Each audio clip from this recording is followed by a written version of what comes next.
આજની મારી રેસીપી ગમે તો એક લાઈક ને એક સબસ્ક્રાઈબ જરૂરથી કરજો.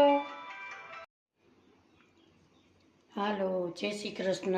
મારા કિચનમાં આપણું હાર્દિક સ્વાગત છે. આજે આપણે ગલકાનું શાક બનાવીશું. ઘણાના ઘરમાં ગલકાનું શાક બનતું નથી, પણ તમે આ રીતે બનાવશો તો નાના મોટા સૌને ભાવશે. અહીંયા મેં 3 ગલકા લીધા છે, 2 ડુંગળી લીધી, 2 ટમેટાં લીધા અને આ ચટપટું ચવાણું આવે એ લીધેલું છે. સૌ પ્રથમ આપણે ગલકાની છાલ ઉતારીશું. ગલકાની છાલ આપણે આવી રીતે ઘસીને ઉતારવાની છે. આવી રીતે આ શાક તમે બનાવજો ચોક્કસથી. નાના મોટા સૌને ભાવશે અને અઠવાડિયામાં 2 વખત બનાવજો એવું ગલકાનું શાક બનશે. આપણે છાલ ઉતારી લીધા પછી સાવ નાના એની સાવ મોટા એની અવળા કટકા કરીશું. એના આવી રીતે 2 ફાડા કરીશું. એવી રીતે બધાના આપણે કટકા કરી લઈએ. અહીંયા મેં બધા ગલકાની આછી છાલ ઉતારી અને આવી રીતે કટકા કરી લીધા છે. હવે આપણે ડુંગળી, ટમેટું અને ચવાણું લીધું એ ત્રણેય મિક્સર જારમાં અલગ અલગ રીતે પીસી લેશું. અહીંયા મેં ત્રણેયને અલગ અલગ રીતે પીસી લીધું છે. હવે એનો આપણે વઘાર કરીએ.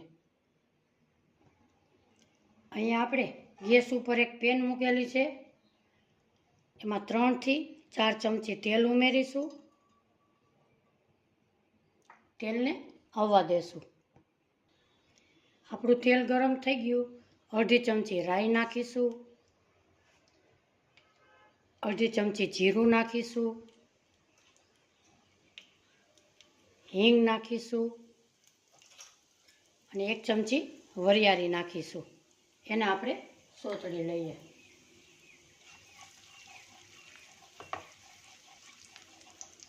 આ બધું સોતળાઈ જાય એટલે આપણે નાખીશું લસણ. 7-8 કરી લસણના કટકા કરી લીધા છે.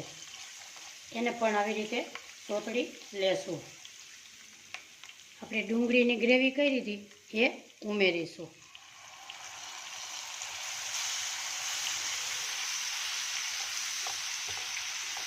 એને આપણે એકદમ સરસ સોતળી લેશું.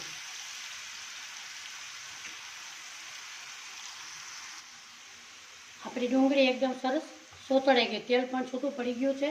હવે નાખીશું આપણે ટમેટાની પ્યુરી.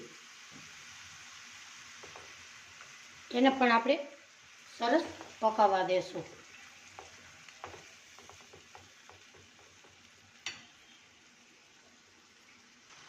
આપણું સરસ તેલ છૂટું પડી ગયું. આપણે હવે મસાલા કરીએ. સ્વાદ પ્રમાણે મીઠું, 1 ચમચી ધાણા જીરું પાવડર, અડધી ચમચી હળદર, 1 ચમચી લાલ મરચું પાવડર. એને પણ આપણે મિક્સ કરી લઈએ.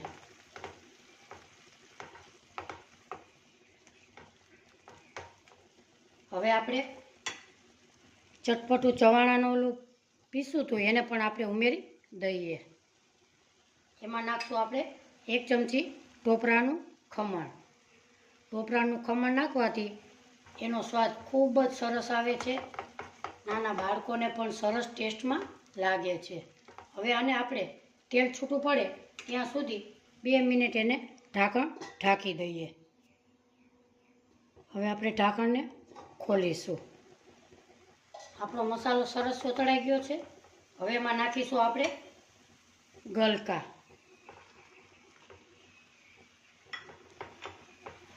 એને આવી રીતે મિક્સ કરી લઈએ.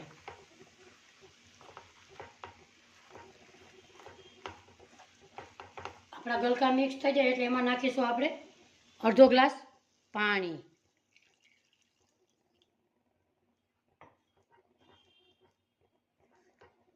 હવે એને ઢાંકણ ઢાંકી અને ધીમા ગેસે એને ચડવા દેશું.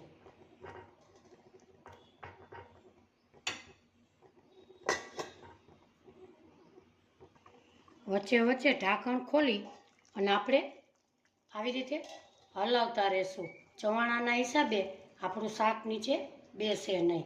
ગલકા ઝડપથી ગળી જતા હોય છે, એટલે 2 જ મિનિટમાં આપણું શાક ચડી જાય છે. પાછું ઢાંકણ 1 મિનિટ ઢાંકી દેશું. આપણે હવે ઢાંકણ ખોલી અને જોઈ લઈએ. આપણા ગલકા સહેજ હજી ગલકા આપણા કાચા છે. હજી એને હલાવી અને 2 મિનિટ પાછું ઢાંકણ ઢાંકી દેશું.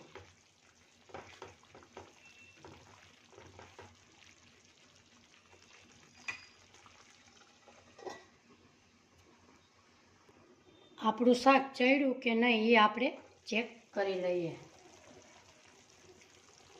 ગલકા એ ઝડપથી ગળી જાય છે. આપણું શાક ચડી ગયું છે. હવે આપણે નાખીશું ઉપરથી ધાણા ભાજી. આજની મારી રેસીપી તમને ગમી હોય તો લાઈક, શેર ને સબસ્ક્રાઈબ જરૂરથી કરજો. આપણું શાક સરસ મસ્ત બની ગયું છે. હવે આપણે એને સર્વ કરીશું.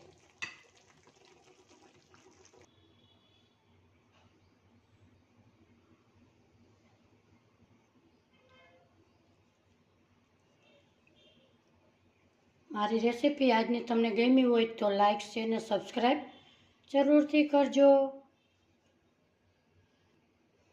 આજની રેસીપી મારી કેવી લાગી કોમેન્ટ બોક્સમાં જરૂરથી જણાવજો. તમે ગલકાનું શાક કઈ રીતે બનાવો છો એ પણ મને કોમેન્ટ બોક્સમાં જરૂરથી જણાવજો. હા, કયા શહેરથી જુઓ છો એ પણ મને જણાવજો.